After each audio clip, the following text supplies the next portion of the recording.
What's up, everybody? This is your host, Jackson Mitchell, and we are back with another episode of the Walk On Mentality podcast.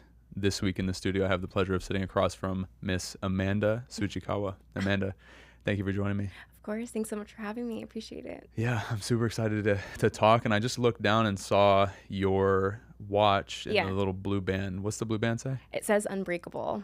Yeah. It's my little motto that I've kind of taken through my whole journey and into each race. So yeah, and I love it, Unbreakable. Yep. And you're just coming off of, what was your last race?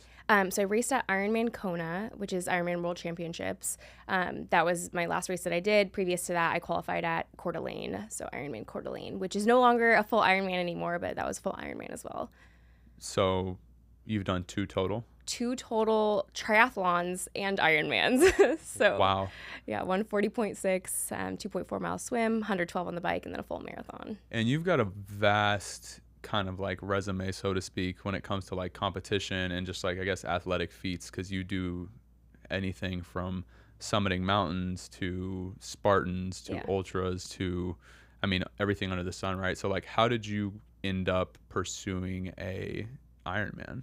Yeah, it's kind of a funny story. I think for me, like, I definitely view a well-rounded athlete as something that I want to identify as, and I love strength training. It's always been the kind of base of who I am as a person and as an athlete. So in the past, I've done other, like you said, other types of races, but Ironman specifically, there's two aspects that I had never done before. So I had never swam before, I had never biked before, and I actually had a friend who competed at Ironman Iowa last year, and he told me about his experience coming back, and I was in total awe. I was like, wow, that's so incredible, how cool. And I was like, I could never do that. So my words to him literally were, I could never do that. And it kept replaying in my head like for 2 weeks straight. I just could not get it out of my head. I was so annoyed and pissed at myself for telling someone, for saying out loud for one, for just myself, but then to someone else, like saying that I can't do something and putting limits on myself like that. And after 2 weeks of thinking about it, I decided that I'm going to do it. I have to do it now because now I'm just like so mad at myself that I need to get going. So I went from not being able to swim, literally had no idea even how to swim a lap in 6 months to be able to train for Coeur d'Alene. And also same thing with bike. Yeah, and not only train for Coeur d'Alene, execute Coeur d'Alene, but qualify for the World Championships in your very first race. Yeah, and that was a secret goal. I didn't tell anyone about that goal because it was kind of crazy, but I had one goal written down specifically for this year, and it was to qualify for Ironman World Championships at my first ever triathlon, and that is what we accomplished, which is so cool. Yeah. But yeah, definitely all the cards lined up specifically for that one event, and yeah, it was a pretty incredible experience. Yeah, and when you think about like full Ironman training versus some of the training that you've done for other events, like how different was it to train for a tri of that length versus, you know, summiting a mountain or an ultra or something like that? Yeah, I mean, 3 sports, right? There's actually, I had someone tell me once, like, why be mediocre at one thing when you could be mediocre at 3 things? And I was like, that is a hilarious way to put it.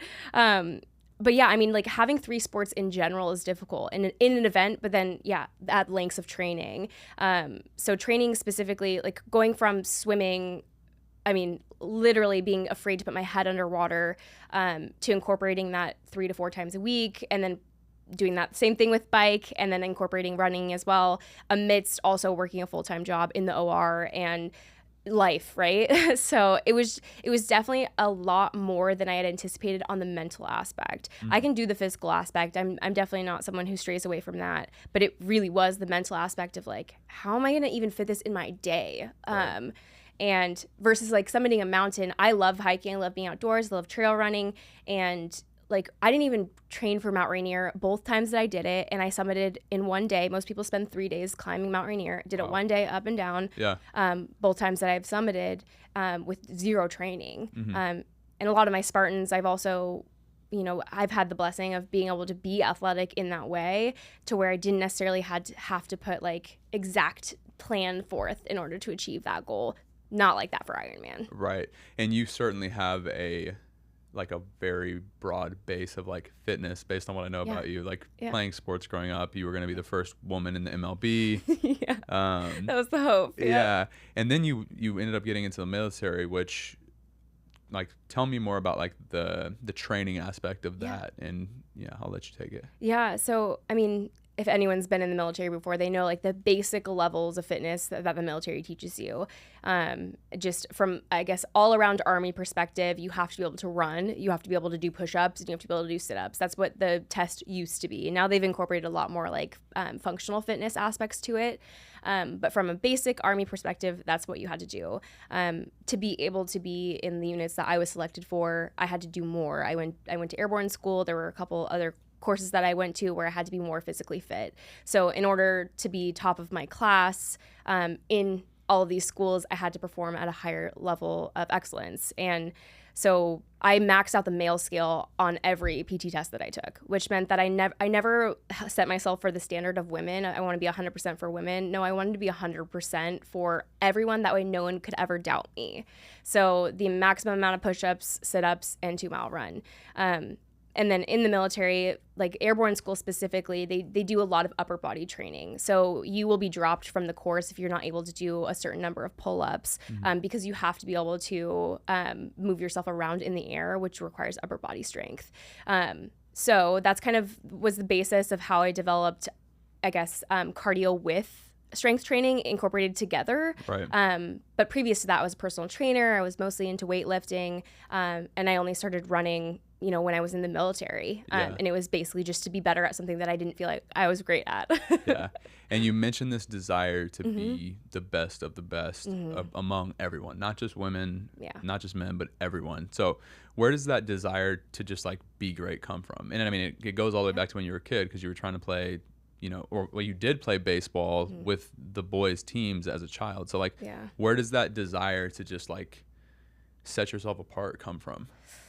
Man, that's such a great question. I think it's multifaceted. I think, I grew up in a pretty tough childhood experience. I grew up with a Japanese father, and my mom actually left when I was 1. So I think there was a lot of struggles with that as a child of like, maybe if I just performed at a higher level, she would come back and realize like I'm cool enough for her to like be around, or like I'm good enough.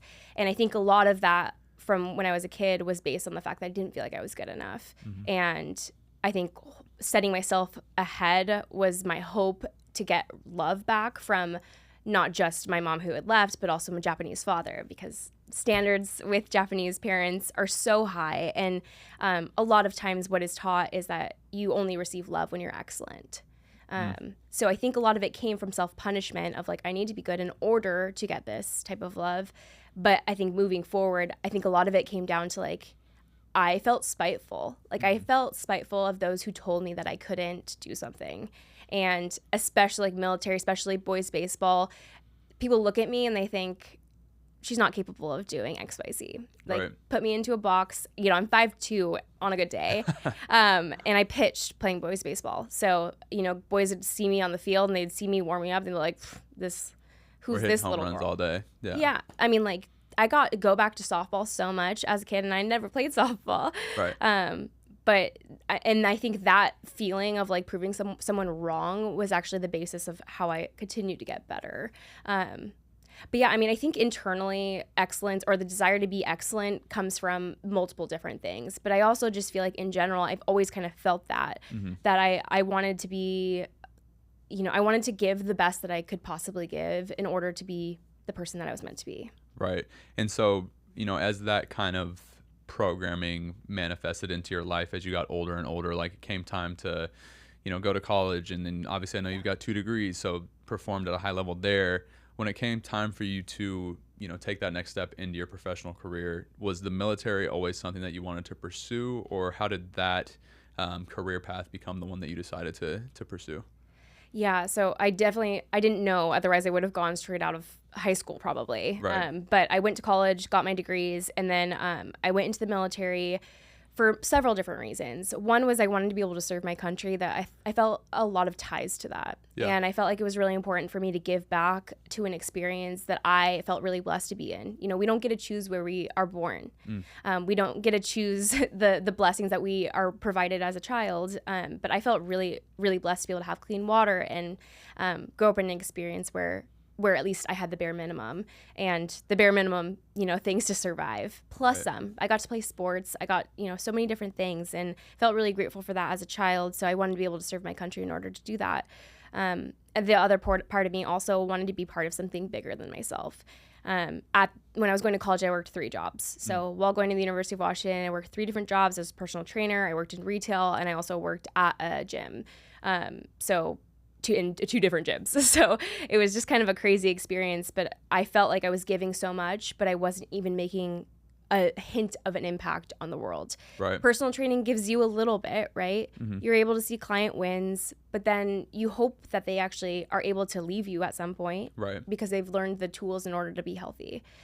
And I just felt like I was just missing something. Mm-hmm. And I felt like I would receive that in the military, of feeling like I've made an impact on this world. And yeah. Yeah, that's amazing. And so was there a particular reason why you chose Army versus any other branch? Yeah, I mean, actually, Air Force was my number one. Okay. So I actually talked to recruiters about going into the Air Force as an officer. That was kind of my goal. I love airplanes. My grandpa, I had this like really magical experience actually at the airport that reminded me of why I was drawn to airplanes.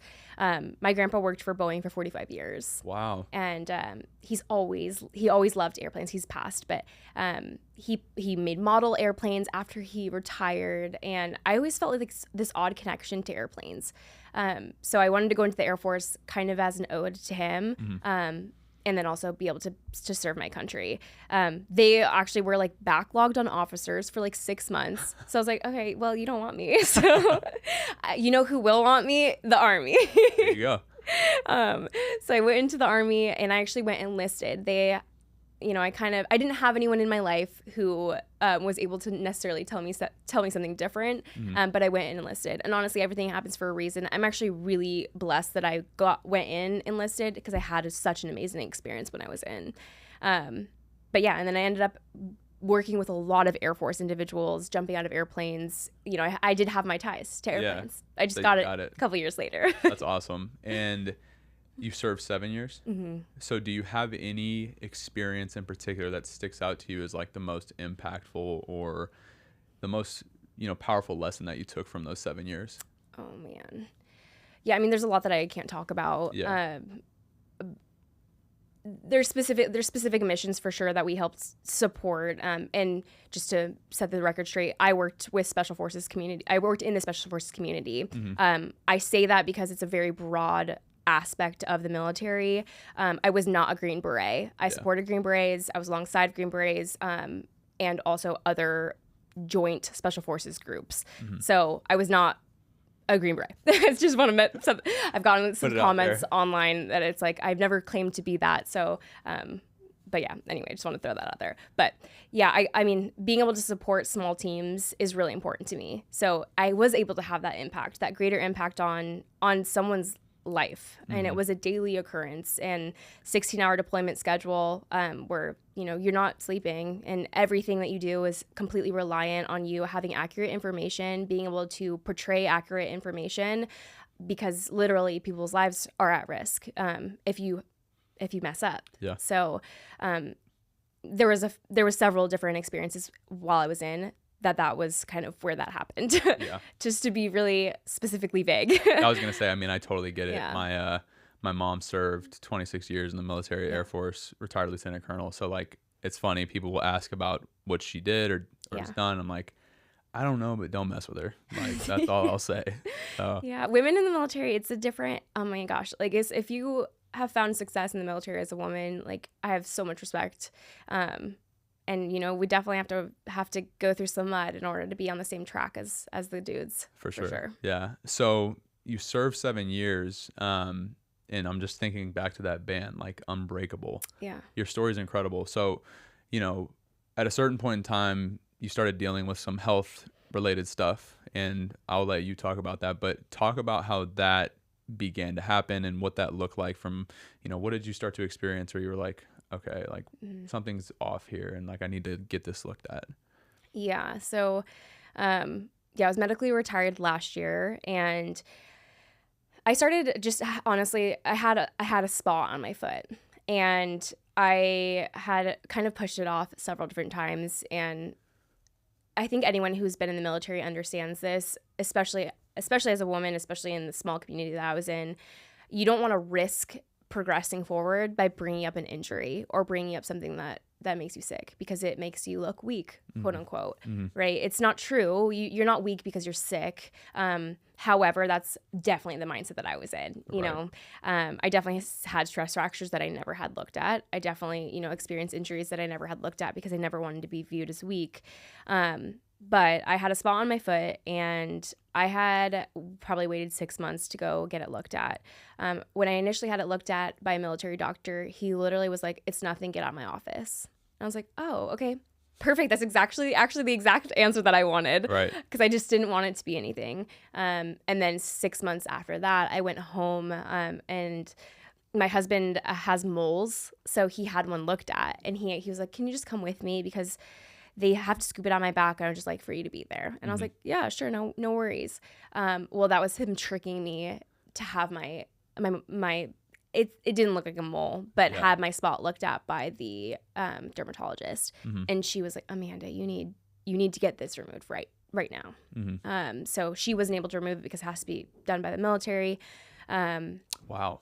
And is that it's a rule that if you're in, you can't be operated on or treated by a doctor that's a civilian doctor? So you can be, but you have to have military referrals because they're paying for it. Wow. And everything has to be well documented within the military system. So unfortunately, like the doctor that I went and saw, who was like, "Oh, it's nothing," there was like actually nothing I could have done at that point. Right. I could have probably pressed to have referrals to another primary care physician or referrals to a dermatologist, but he wasn't even willing to give me a referral to a dermatologist. And he told you what you wanted to hear, which was, it's fine. Yeah. And I was like, "Yeah, you're right. It's totally fine."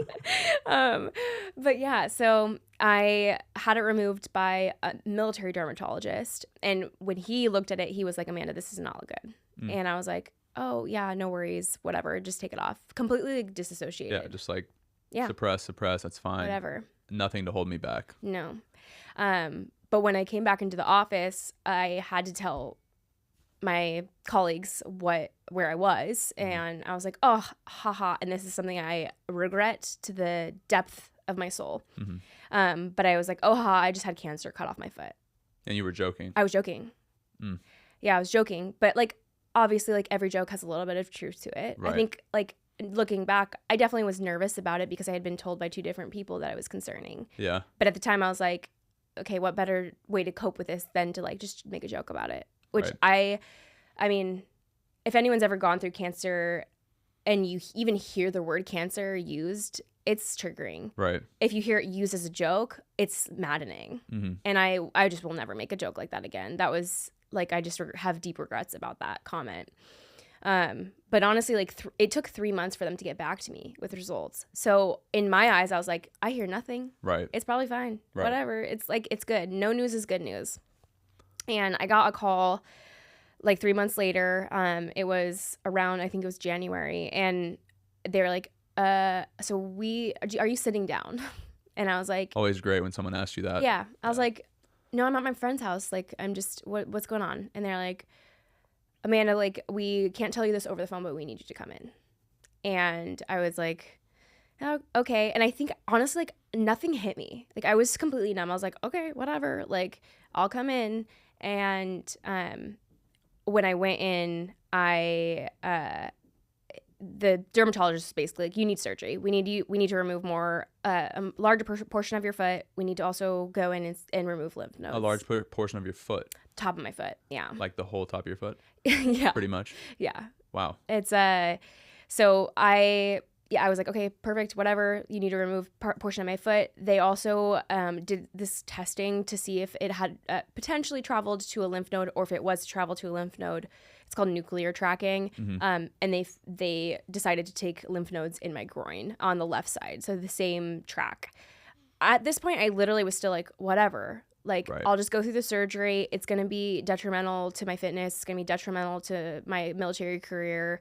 But I think I still was like, I don't even, like, this is nothing. It'll be fine. Like, I'll just heal up in 6 months and I'll be good.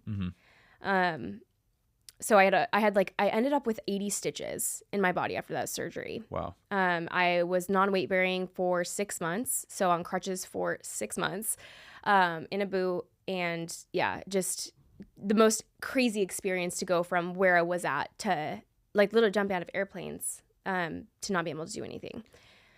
And this was 2 years ago, you said, or this was 3? Now 3 years ago. Yeah. Okay, so let's call it beginning of 2020. Mm-hmm. So you get this diagnosis, Mm-hmm. and all like very shortly after is when the world kind of shut Mm-hmm. down. Yeah.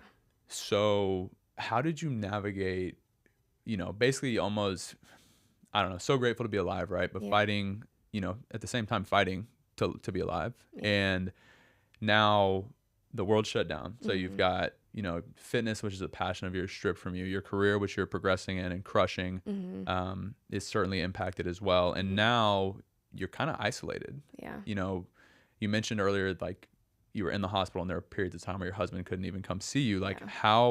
how did you have the mental fortitude to navigate those circumstances? Yeah, I mean, it sounds kind of silly, but I never once thought that I wouldn't overcome. Mm-hmm. And I mean, it might sound naive. Maybe it was like just absolute denial, but I never once was like, oh, I'm not going to get through this. So I went through 16 months of chemo, and I actually got a secondary cancer, and this is a whole other story. But after my surgery, I was non-weight bearing for 6 months, and then I started chemotherapy. And I went through a year of chemotherapy, and in that time in Washington State, everything was really closed. It was a totally different world than it was here. Mm-hmm. So yeah, there was definitely times where I was alone, or we went against the rules, and Tyler was able to come, and that was based on good relationships that we had built with some of the nurses. But I mean, there was so many experiences where it was like, not only was I lacking, I guess, necessarily the support from my military aspects. I mean, they didn't even take it seriously at all. My colleagues, unfortunately, right? I think it might have been denial as well. But at the heat of COVID, I'm going through chemo. I was showing up to the office when everything was closed down initially. More information came out later, but at the very beginning, I was like, this is the worst place for me to be right now. Around 100 people sitting like leg to leg. Right. But I really honestly felt like I had a huge lack of support on the military side when I got sick. I say this with love, but I felt like I loved the military so much, but they didn't love me back when I got sick. Mm-hmm. And all the effort and all the love that I poured in my entire life that I had poured forth, they didn't love me back when I got sick, when I wasn't able to give them 100%. And it honestly was really painful. But on another aspect of it, like being isolated, going through chemo alone, going through my recovery alone, it really honestly taught me a lot about who I am as a person, taught me a lot about who my family is, who my friends are, and what that actually means. What does love mean to me? Mm-hmm. What does family mean to me? Because when someone is faced with something, I'll just tell you the story. It's we could cut it if it's too inappropriate, but No, it's no such thing. I had a friend at the time. I had a group of 3 friends at the time who we were like so close through college, and honestly, they were very into drinking. And at the time, I was like, heck yeah, like I'll do it too, because I was into it too. I think a lot of me wanted to be accepted by. I always felt a little bit like an imposter in that scenario. I would always be like, I'll be the DD, that way we're all safe. Yeah. And I was like, that's how I'm gonna get out of it. Yeah. Right. I played almost like the mom figure, even though I was the youngest one in the group. I always wanted to make sure everyone was safe, etc.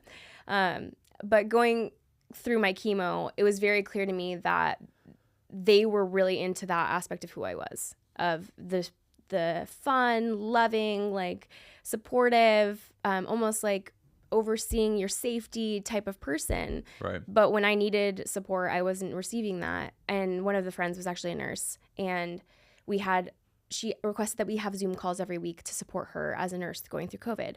Of course, at the beginning, I was like, heck yeah, like we need to. Like Right. Our nurses all of our healthcare workers are exposing themselves to something that we think is really dangerous at this time. Right.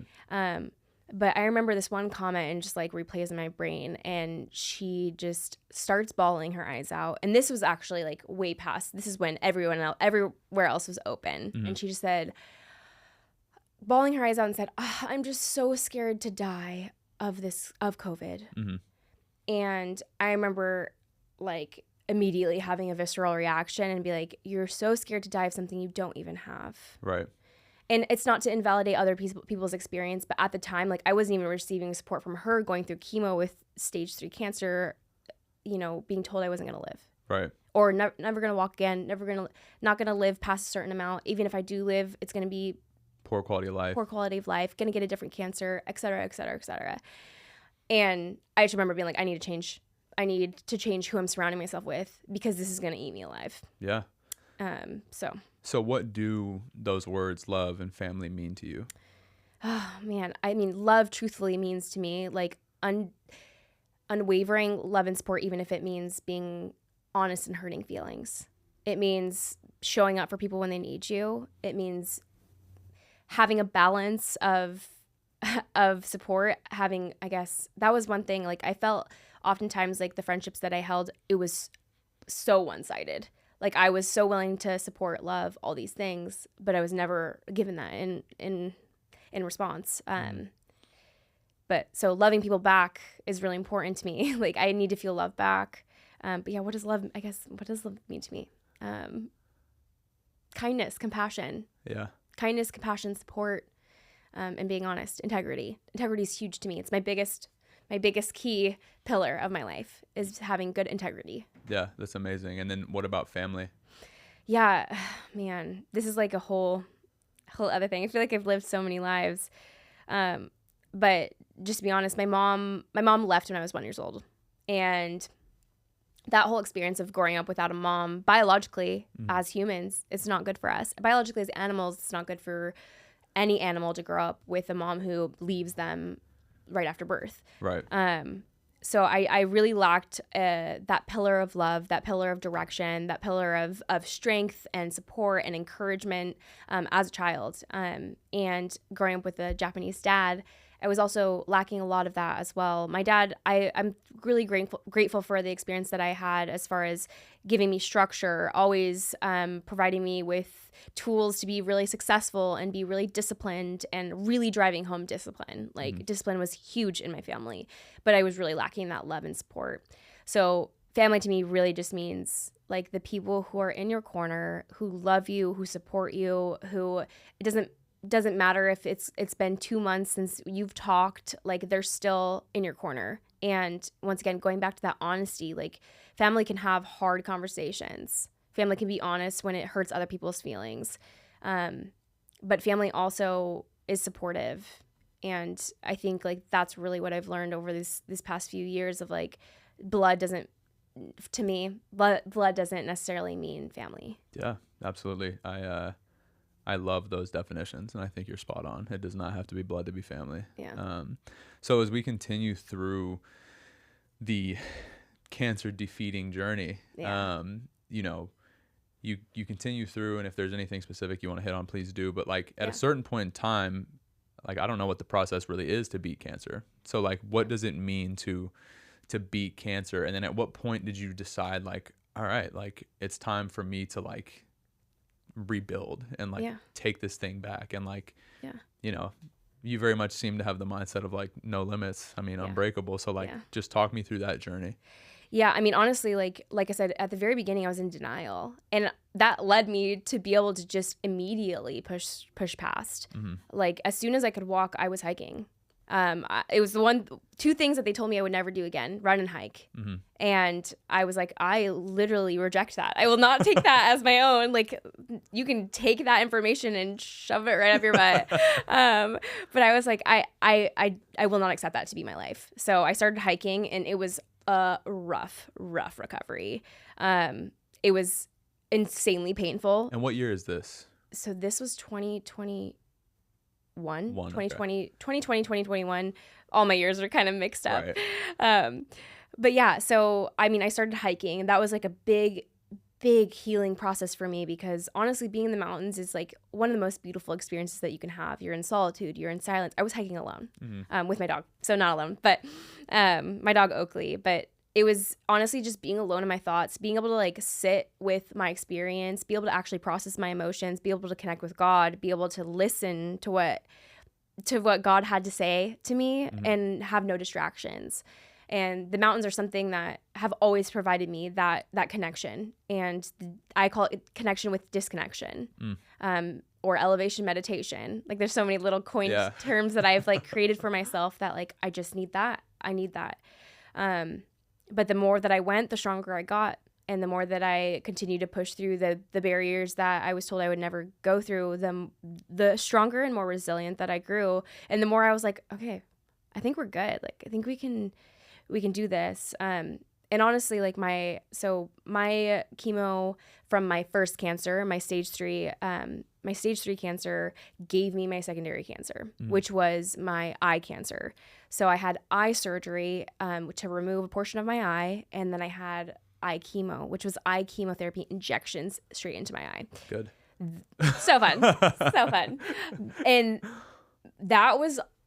I remember that was kind of the turning point for me, because that was like literally right after I had stopped my first round of chemo. So my first year of chemo. So immediately stopping, finding out I have another cancer. So I literally just finished treatment, quote unquote, for my first cancer. Then I got a second cancer. And then I had to be treated a whole other slew of things for that. But that was really the turning point for me. That was like, I could be angry about this. I could feel bad for myself. I could put myself into like this why me mentality, or I could really look at this and be like, what didn't I learn with this first obstacle that I'm now having to learn now? I really truthfully believe, like wholeheartedly, that my cancer was a gift, because, and it sounds crazy. I know it's like, I wouldn't wish it upon anyone in my life, my worst enemy, I wouldn't wish it upon. But cancer really, really allowed me to actually understand what life is about. It allowed me to be present with the people that I surround myself with. It allowed me to be intentional with my time. It allowed me to live each day as if it was my last, truthfully. And I believe that I got my secondary cancer because maybe I didn't learn that lesson so great the first time. Yeah. And because it was so oddly placed perfectly in line with the first one, it's just hard for me to believe that wasn't the case. But yeah, going back to your question about beating cancer, so different stages of cancer with different types of cancer will give you a different idea of what that looks like. So it's different for everyone's experience. With lymphatic cancer, that's my cancer traveled to my lymph nodes. It's very foggy. It's you perform treatment, or you go through treatment, you get surgeries, and then you wait. And it's just surveillance. So that's what I'm under right now. I think I quote unquote beat cancer already because I mentally beat cancer already. Yeah. So honestly, truthfully, even if it comes back, I've already beat it. Yeah.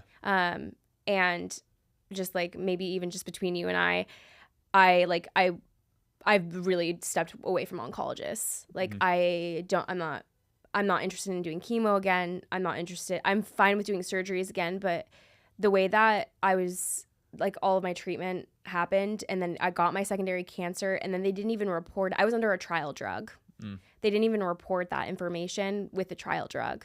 And it really, like, soured my taste of, like, okay, for one, you're supposed to be gathering this information for people, right, to save people's lives, and you're not.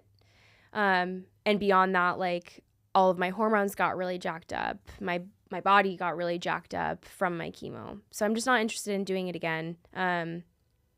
But yeah, so beating cancer is a frame of mind. Yeah. I mean, it's crazy because, like, that's the biggest thing. Well, one of the many things I've taken so far in this story is, like, your mindset is unbelievably powerful, and, like, your view on just everything. Like, it seems like there's so much gratitude for every experience. Yeah. You know, good, bad, ugly, indifferent. Like, there's always something positive to be taken, and you've certainly, like, employed that in this walk that you're on, which is certainly inspiring. Yeah. So you start hiking, walking alone. How important is that time to really just, like, disconnect to reconnect, and to, like, not have your phone, or you know, not be on the social media apps, and just really, like, listen to God and tune in, and you know, there's all these different tools, meditation, journaling, everything, but the number of people who I've talked to recently who seem to have this deep connection when it comes to, like, just sitting in the stillness and just being there, it's like kind of mind-blowing, but also not, because I think there's just some truth to it. Yeah. So I'd love to hear more about how you use that like stillness and what it looks like for you to like connect with God and listen. Yeah. I mean, truthfully, I believe everyone needs stillness. I believe everyone needs stillness, solitude, no distractions. But it's really easy to get wrapped up, right? It's so easy to think that everyone needs everything from you 100% of the time. But in reality, if you're truthful about your time and you're intentional with your time, no one needs you all the time. Mm-hmm. No one needs you most of the day, actually. So this feeling of anticipation that someone's going to call you or that you need to respond right away to a message, like that's all interpreted. Mm-hmm. And we oftentimes put ourselves in this overwhelming state or this stressful state in anticipation of something instead of actually looking at what our day looks like, what it actually looks like, who actually needs to see us each day, and really focusing on that versus like this perceived idea of you being available to everyone. Mm-hmm. And I just, even if that's your job, it's my job. I get it. Trust me, I know. However, we need to take at least a small chunk of our day every day just to be in stillness. And so I do practice meditation. I do cold plunging. I do sauna. I do still go in the mountains. And it's so important for me. It's such a valuable tool to, honestly be able to process my emotions, to be able to actually just think through things. I remember if there was a conflict going on in my life, I would just be like, all right, I just need to go hike because I just need to to sit with this and like think all the conversations through in my head, like actually figure out why someone feels the way that they feel and really try to understand that. On the flip side of that, not thinking and being in stillness and being able to listen to what God has to tell you, it can only happen when you're not distracted. It can't happen in distraction. And if you think that it can, I think you might be mistaken. That might not be God. That might be maybe your friend telling you something. But stillness is like stillness and disconnecting to reconnect is something that we can all practice. And even if you don't believe in God, it's still such a valuable tool for you. Even if it's you practicing stillness, like for example, in the pod, we have no phones. Mm-hmm. We have no like distractions. Like this type of interaction is really important. Or if you go on a run with your friends around Ladybird, like that is what's needed in this world is true connection, true distraction-free, stillness. Have you heard of or read The Ruthless Elimination of Hurry? No. So it's a book called by John Mark Comer. Okay. And he basically talks about the 4 S's that Jesus implemented in his life and says like basically if Jesus could implement these things, then we definitely all can and should. And it was like solitude, Sabbath, stillness, and one other. And I was thinking about it and I can't remember the last one. I guess you'll have to read to find out. Yeah. But 4 S's but one of them was stillness. And it's like, and solitude. Yeah. And I definitely can speak from the place of like having not had that at times. And you're so right that like we just need to slow down. Mm-hmm. Like the text is going to be there to respond to. Certainly there are things that are urgent and need to be addressed, but like to your point, like a lot of things are just not that urgent. And I think the kind of like busy culture of like, oh, I have so much going on. Like sometimes if I catch myself saying like, oh, I'm so busy, I'm like, am I really busy? Or like what is the value of what it is that I'm doing? Like, am I just filling my calendar with, meaningless stuff, or am I actually like doing things that make sense? Totally. So yeah, my perspective on slowing down specifically in the last year is just like, you have to. Yeah. So then back to the rebuild. This all began in 2021. How quickly did your fitness come back? And like at that point, you've won these Spartan ultra races. You've done incredible things. So like in terms of the actual speed of the build back, like I want to hear more about that. Yeah, I mean, it started with hiking, like I said, and then slowly transitioned into running. It was very slow. And honestly, it started with trails because for me, it was like, what is the hardest thing that I could possibly put my foot through and my ankle through? So I had all the skin and the fat also removed from my ankle to be able to graft over the tumor removal site. So not only was just the top of my foot removed, my ankle portion. So in doing so, they also messed up my tendons, and that's why they told me I would never walk or run again. Tendons and ligaments all underneath that skin, because the skin on your top of your foot, super thin. Right. So there's no way that they could have removed the tumor without jacking everything else up there. So honestly, like putting shoes on, for one, was my first step. That was like, oh my gosh, I don't know if I can do this. Like, this is hard. Like, just putting shoes on, just lacing. Painful. Oh my gosh, like brutally painful. Like, literally just lacing shoes up was just such a nightmare of a feeling.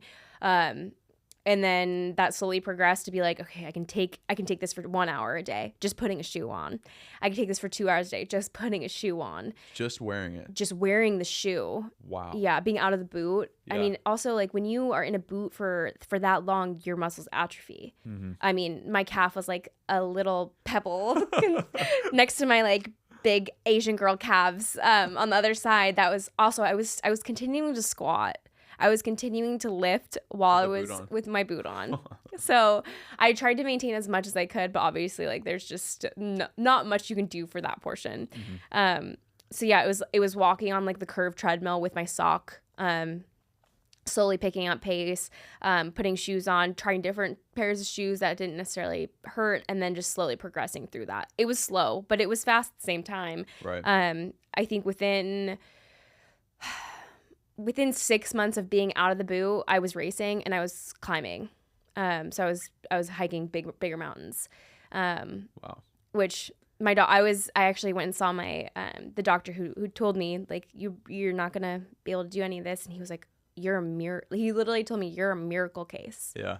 And I believe miracles happen for sure, but I also think that cancer and overcoming, I think those who beat cancer and those who overcome from major injuries, there's a difference in who beats it versus who doesn't, and that lies within the mind. It's not because my body's more gifted. It's not because my genetics have built me to be able to beat something that others can't.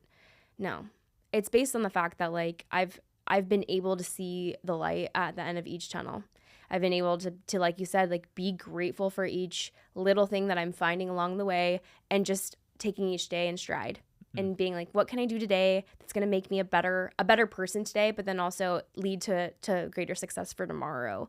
And putting less stress on, like, just being excellent at the end of all of this, and just trying to leave that portion of my life and who I am behind as much as I can. Yeah. Because it was really hard. When I first started running, I was like, I can't even run a quarter mile. And, like, I was in the military. Like, I've done hard things before, and I felt hopeless at the beginning.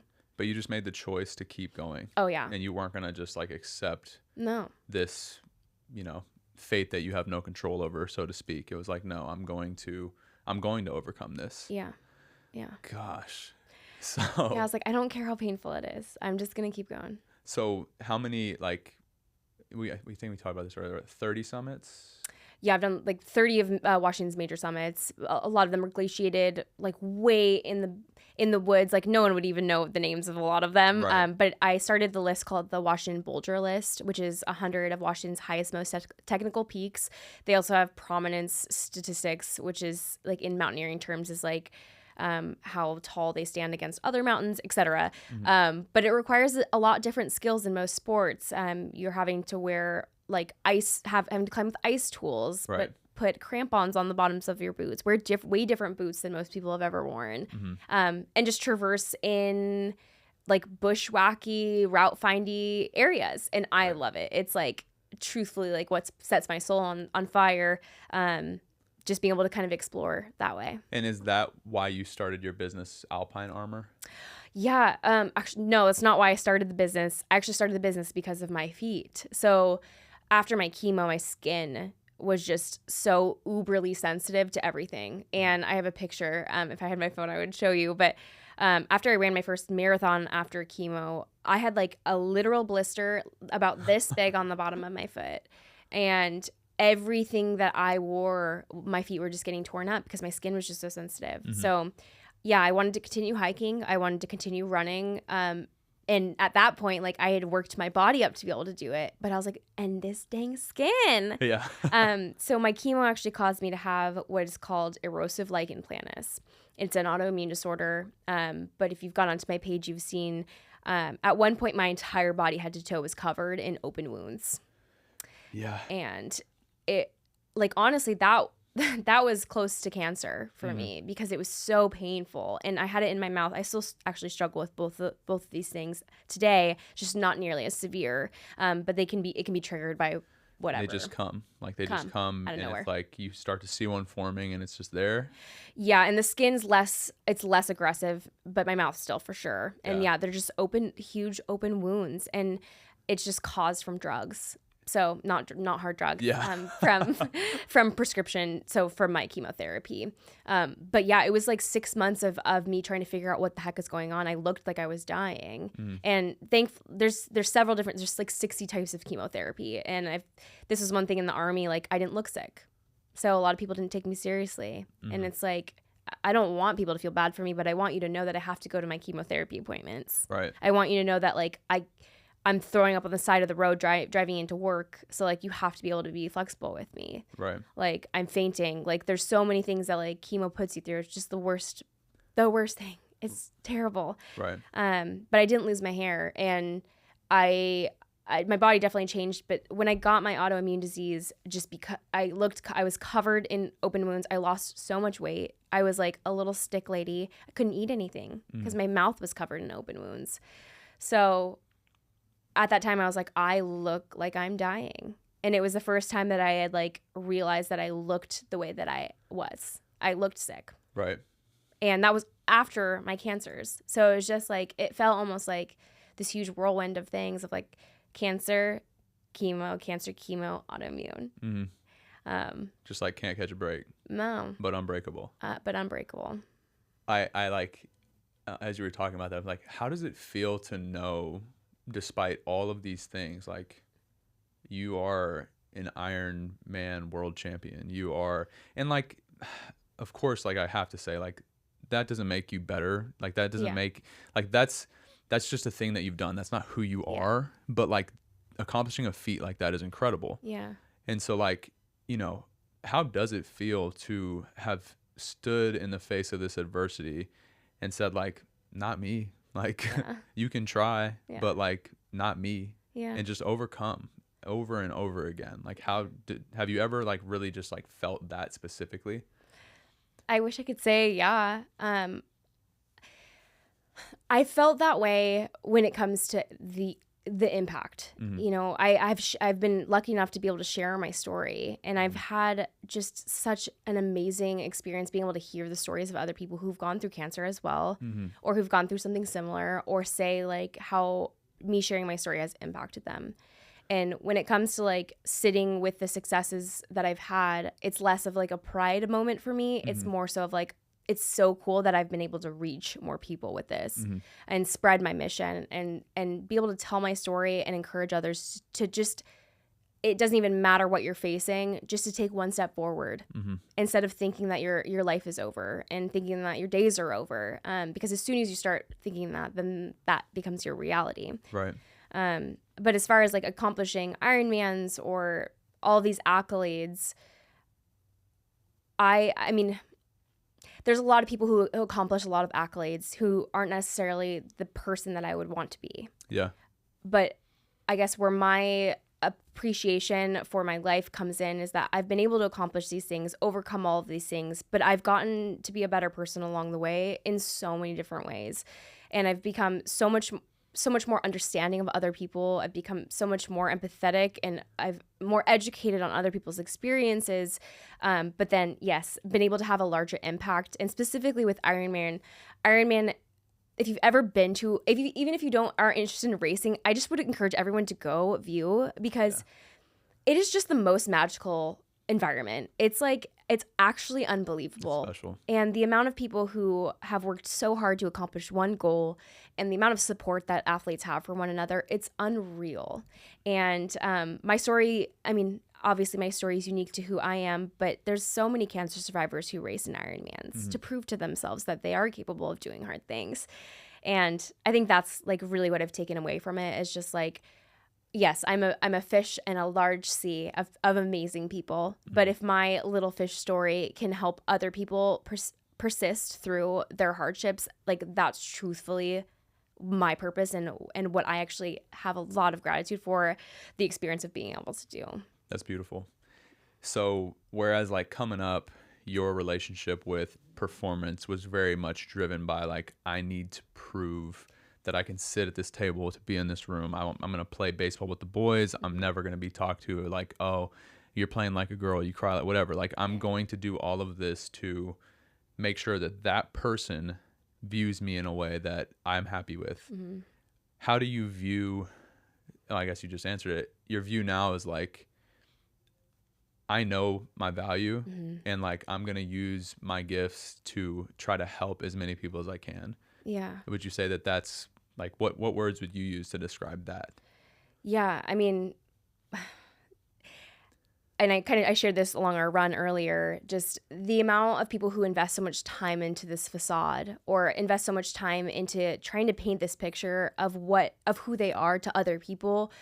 They're really lacking that time invested of actually working on who they are as a person internally. Mm-hmm. And instead of spending so much time with a paintbrush, we need to really just sit in stillness and really realize that there's so many things that we can work on to actually make ourselves into that person that we desire to be. But we have to do the work. There's no escaping the work in order to get yourself to where you want to be. Mm-hmm. So yeah, I mean, I definitely working on all the internal aspects of who you are is going to lead to greater success in athletics. So if you are an athlete and you're searching for just that next level, and maybe the work needs to be done on not even an athletic level. It needs to be done internally. Mm-hmm. You maybe read more books, maybe go to therapy, maybe start experiencing some new things and new ways of healing. But all athletes have a story. All athletes get drawn to athletics because of something. And I don't believe that people choose to run Ironmans because they have a perfect life and that they've never gone through anything tough. Like, let's just be really clear with that. Or choose to run 26.2 miles. Like, we all have a little something that's got us to the point where we're choosing to do that for fun. Yeah. And train for all these things for fun. So, yeah, it's just but if we're able to kind of channel that in the right ways, gosh, we can make such an amazing impact on the world. It's so funny you say that. I went to therapy for a period of time, like a 3-day intensive retreat. Mm-hmm. And I was talking to my therapist about running, and she was like, yeah, if you're running that much, you're running from something. And so we just were laughing about it. But yeah, there's something in the mind that's a little different. Yeah. So I want to talk like specifically now about your experience building for Kona. And so all the way back, I mean, it was a 10-month build, including Coeur d'Alene, right? Yeah. So what was it like to be training, 18 hours a week, 20 hours a week? You were also working a full-time job. Yeah. And if anybody has worked in medical device sales, they know that that's a heavily physically intensive job. Requires a lot of time standing in the OR, early mornings, late evenings. You're on call 24/7. A lot of windshield time as well. Mm-hmm. So I would love to hear you talk a little bit about like that build, and then just like tell us about Kona. Yeah. So, I mean, starting from square one, I didn't know how to swim, like I said earlier. So that was kind of my first thing. It's like, I could get through the run. I know I could do that, but I need to learn how to swim because it's a survival thing. Mm-hmm. I need to be able to survive 2.4 miles in the water, in the open water also. Yes. Such a different beast. Not Hawaii, Coeur d'Alene. Yeah. Coeur d'Alene was worse. Really? Oh, yeah. What body of water is it? It's Lake Coeur d'Alene. Okay. But it was pitch black and like so wakey, just a nightmare of a swim. Mm-hmm. But yeah, I had to teach myself how to swim. So, I mean, there was times where I woke up at 2 a.m. in the morning in order to train because I knew that no one would call me at 2 a.m. because our earliest surgery was 7 a.m. Mm-hmm. So I was like, all right, well, I got to get up and do this. That way, when I get off of work, I can just be.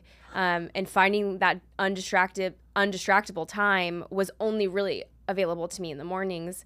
So I did that, and kind of the work up to Coeur d'Alene was really interesting, but it was 6 months of a lot of balancing. It's 3 sports. So learning 2 sports that were new to me, cycling and swimming, being able to teach myself how to swim, being able to teach myself how to put clips on into a bike and not fall Real over. challenge, yeah.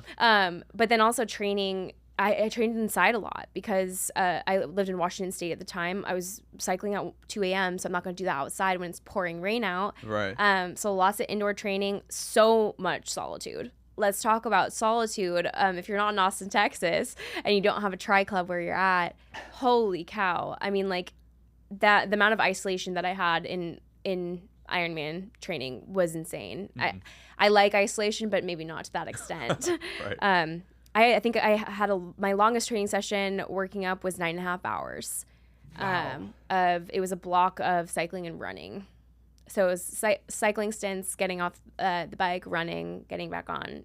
Really? Yeah. What, like, was it like, 2 hours on the bike, run for an hour, or like what did that look like? I don't even remember. I think it was something like that, but it was repeated 4 times. Wow.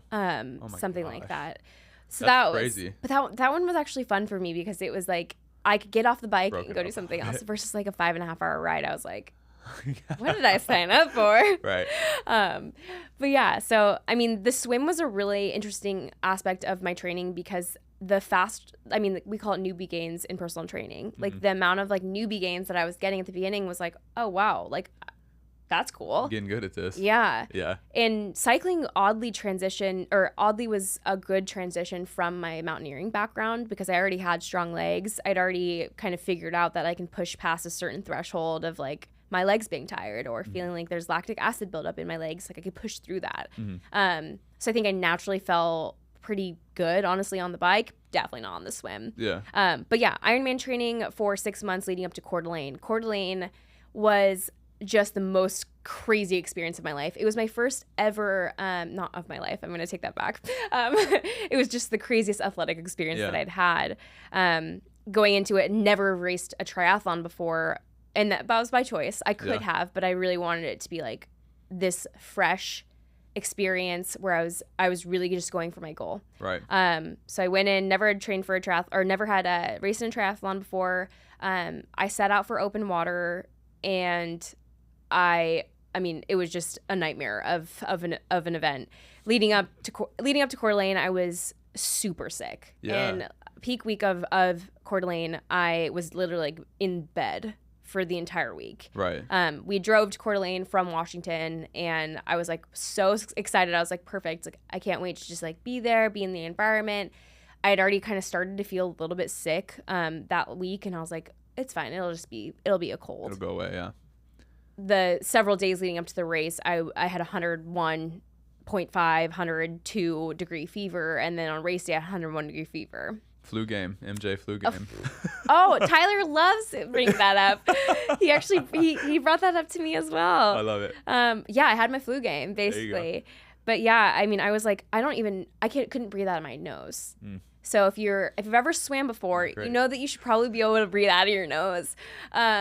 Which was just an experience. But yeah, felt super sick, had Dayquil on my had Dayquil before the swim, Dayquil on my bike, Dayquil on the run. I was like, I'm pumping myself up. I don't even care. Wow. But yeah, I mean, I knew going into that I wasn't going to feel my best, but I was just wanting to do at least Unbreakable. Yeah.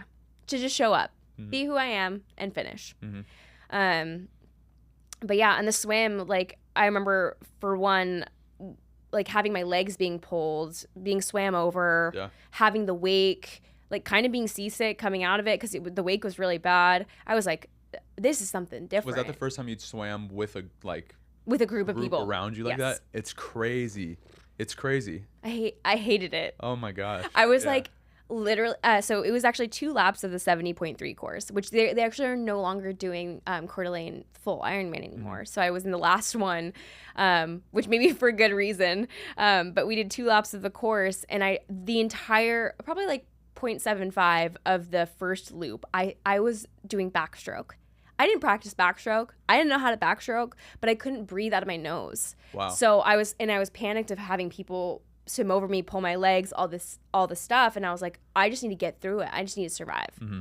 And then that second lap, I was able to incorporate the actual swimming that I had practiced to some extent. Definitely not where I wanted to be, but still, I was able to do it. And it was wetsuit legal, so I was in a wetsuit because it was cold and so many other things. But yeah, I mean, swimming with other people is just wild. Yes. It is so wild. Yeah. And I'm definitely I'm not a natural swimmer for sure. Mm-hmm. But yeah, so then I guess just fast forward, I didn't feel my best on that day, but I was able to give what I could. Mm-hmm. And thankfully at the end of the day, like what I could give was a qualifying time for Kona. And Unbelievable. It honestly Incredible. was unbelievable. Yeah. It was crazy. And I was so emotional, like just feeling like I had given all, and being able to be rewarded for that was really cool. What was it like when because like I have a best buddy who does Ironmans. He's a savage. Yeah. And I've seen him like qualify and get a spot before. What was it like to hear your name called and like walk to the front? Oh yeah.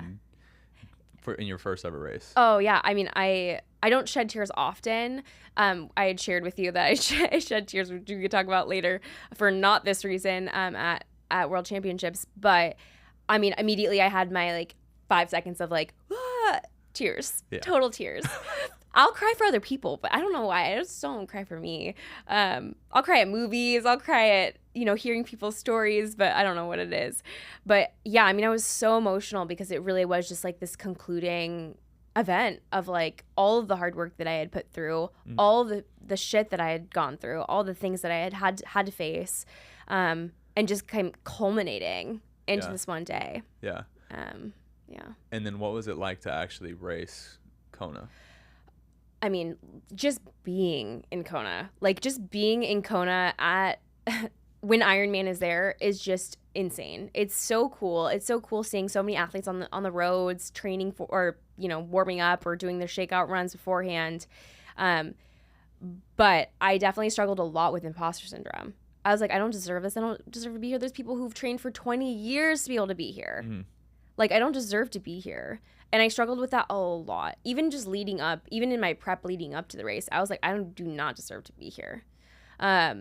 Which is just my own insecurities, obviously, just like blaring loud in my face of like, you don't think you're good enough, and not deserving of like the thing that you earned. But I don't know. It's just one of those things that I think it's just as high performing athletes, like, because I didn't feel like I gave my all at Coeur d'Alene. I didn't feel like I deserved that spot.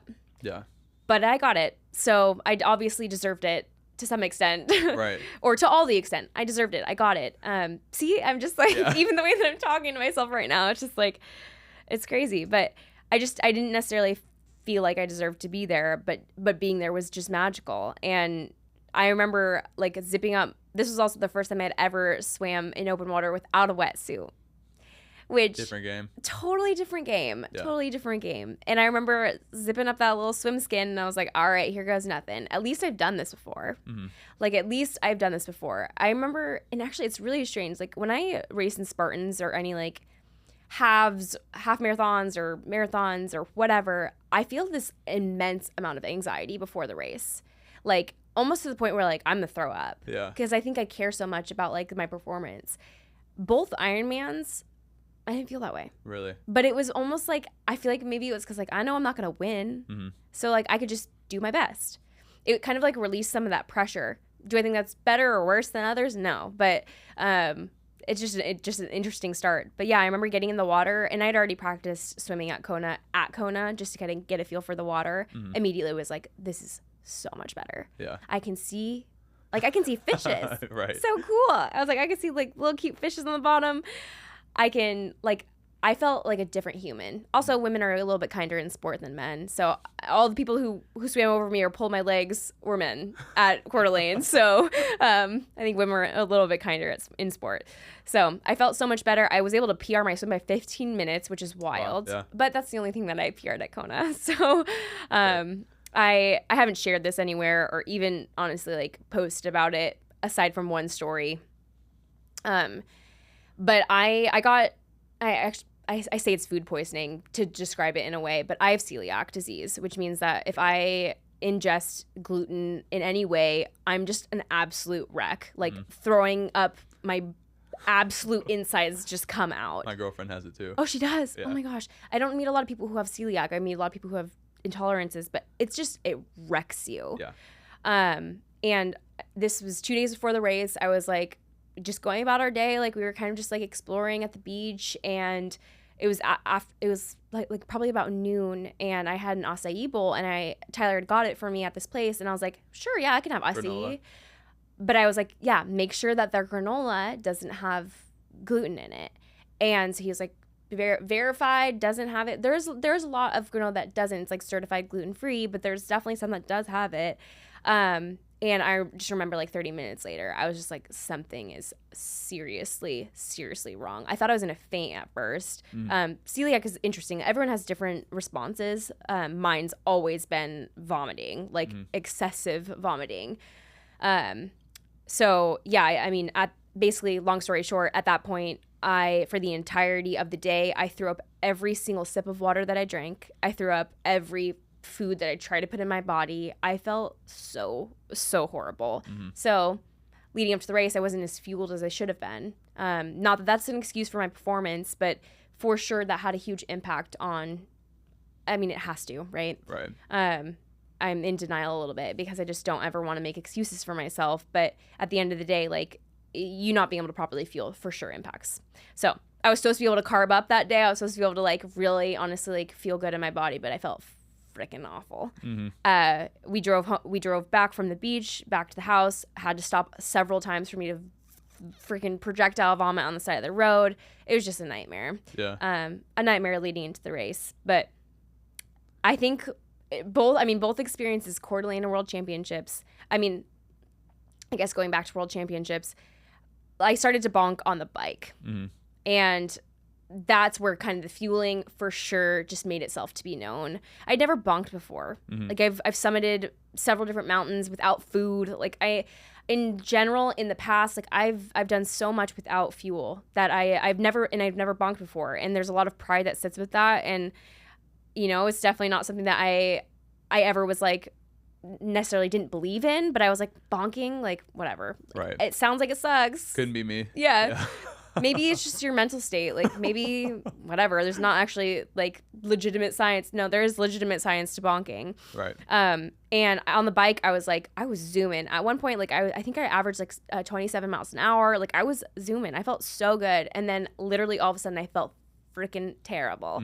I felt like my legs couldn't move anymore. Yeah. And I was like, what is happening? Like, seriously, I had to, and also wind was bad at Kona.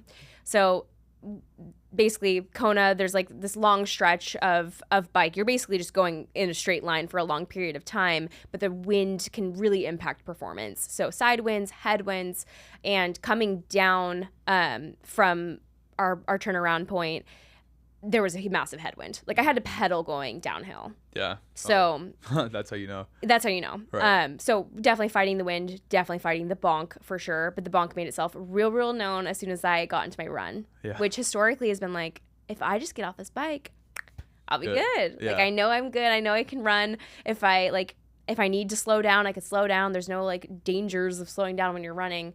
But I immediately knew. Like first half mile, I was like, I feel horrible. And then I was like, it's fine. You're gonna press through. You're gonna shake it off into mile two. Mile two, I was like, oh no. And then I saw my family who came out, and Tyler, I think at mile 6, and he was like, how are you doing? And I was like, pain cave. Yeah, is what I said. Mile 6. Yeah. 20 more to go. Yeah. And I just remember being like, pain cave at 20. What is going on? Right. And yeah, so I mean, like I really faced the bonk for like basically the entirety of the race. But you finished. But I finished, and honestly, it taught me a lot. Like at least I know that I can finish amongst bonk. Am I gonna try to never bonk again? Sure. Yeah. Sure as heck, I'm gonna do that. But I think it says so much. I think, and that's something about these endurance events, specifically in Ironman. I feel like the biggest thing that I love about Ironman specifically is like, you know, you see people crossing the finish line at like 16 hours and 30 minutes. And it's like all ages, all shapes and sizes. Yeah. Like they've pushed all day long to cross that finish line. They've cramped. They've needed to sit down. They've had the porta potty breaks, like all the things. But, you know, these people came out with one mission in mind, and that's like to cross that finish line. And it's so funny, like being a spectator. Like I would say I'm a relatively emotional male. I remember the first time I was at a full Ironman and saw that, I was like emotional because I was like, oh my gosh, like that's a 70-year-old woman and she's like eating like and just loving it. Yeah.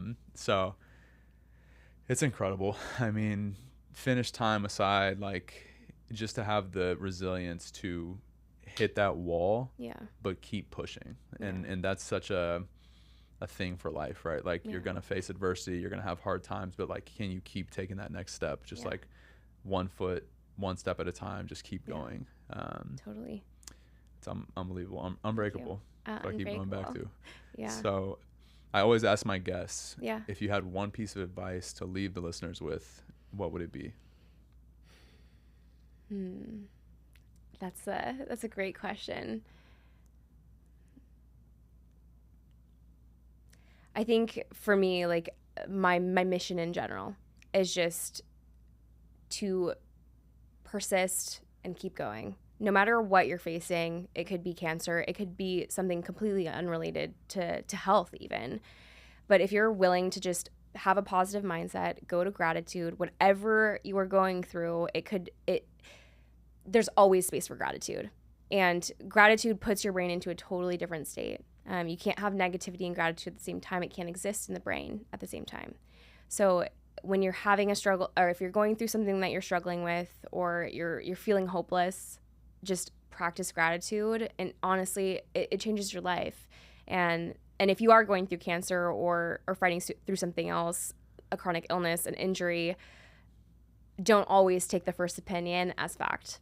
Listen to your body, and of course take into account information that your body is telling you, but you know what you're capable of. And in fact, you know 40% of what you're capable of. You're capable of significantly more than you even know. But all of us are so resilient, and so I'm not an outlier. Everyone can do exactly what I did and overcome. I'm not special in that way. Everyone's capable of doing that. So it just comes down to a mindset, honestly. I love it.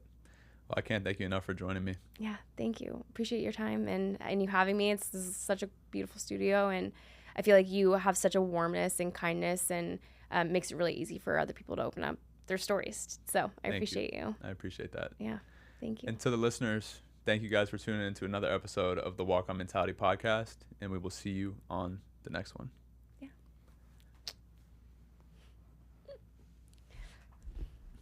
There we go.